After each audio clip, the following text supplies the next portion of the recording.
What's up guys, Etienne here, back with a new video. If you've watched my previous video, you know that I made a video talking about the good things that I liked about the 2016 Mazda 6 GT and what actually got me to buy it.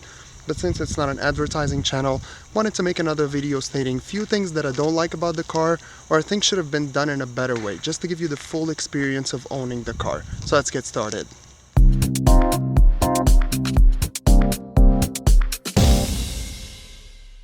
So let's start with number one, and you're carrying heavy stuff, you want to open the boot remotely, you do that and it sticks like this. And this is not because of the weather or the dirt, this is just how it is, because guess what? They decided not to add springs to the boot, so you have to open it manually every time. Number two, we reach out, open the bonnet.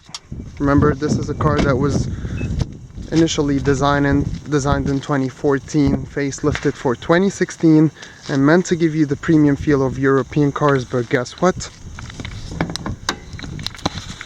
No hydraulic springs. They could have just added one to make it more convenient opening the bonnet, but still you need to use an old-fashioned rod to keep that open. Number three has to do with the cup holders in the middle. And there's the housing for the cup holders themselves, and there's the compartment, and they're not detachable. They're not one piece, and there's no way for you to take that out so you can clean in between those. There's two rubber coasters that you can clean up separately, but if you happen to spill any coffee or something tiny gets in between these two pieces, there's no way for you to clean them up. It's almost impossible. Number four is the heads-up display, or as Mazda calls it, the active driving display. And I'm not sure why they didn't use the windshield itself. There's more companies now using the same technology, just having a little glass reflector piece that's independent from the windshield for the heads-up display. I got used to it, and I have to be honest, right now it actually feels more natural for me reading my speed and sometimes the navigation from here. But this is not the problem. The problem is, if you go to the settings, you have the option of turning it off. But look at that. You turn it off, the glass reflector is still up. And this can be fixed with a software update. I'm not sure why they didn't do that or how they actually skipped that in production. But you can just turn it off, turn it on, and it stays on. But once you turn off the car, it goes down because the mechanism itself is there. Number five, the audio controls. The car is equipped with Bose surround system, and it sounds good. There's more than 11 speakers. They sound great, but when you get to the audio controls themselves from the system here, I like the way it navigates, but if you go to sound settings, look at that. You only have bass and treble. That's it. There's fader and balance, and there's a center point thing, which changes the way the surround works. It's not even very clear what it does. But you only get 2-band equalizer, and that's disappointing. There's lots of car manufacturers now that have 8, 10, and even 12-band equalizers, especially for speakers that sound that good. You only get bass and treble here, and no audio profiles, nothing else to change. That's it.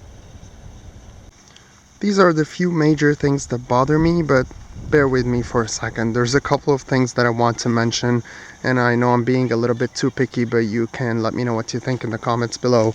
Or if you own a Mazda, does that bother you? Well, I live in Canada and the weather is very cold, and these rubber insulation on the doors gets to stick to the body if it's cold or if it rains. And when you're opening the door, sometimes, I actually had in a previous car, there was a rip in one of those because of that. The other thing would be the tires equipped with the car. The car comes equipped with a Dunlop SP Sport 5000, and these tires are not all season.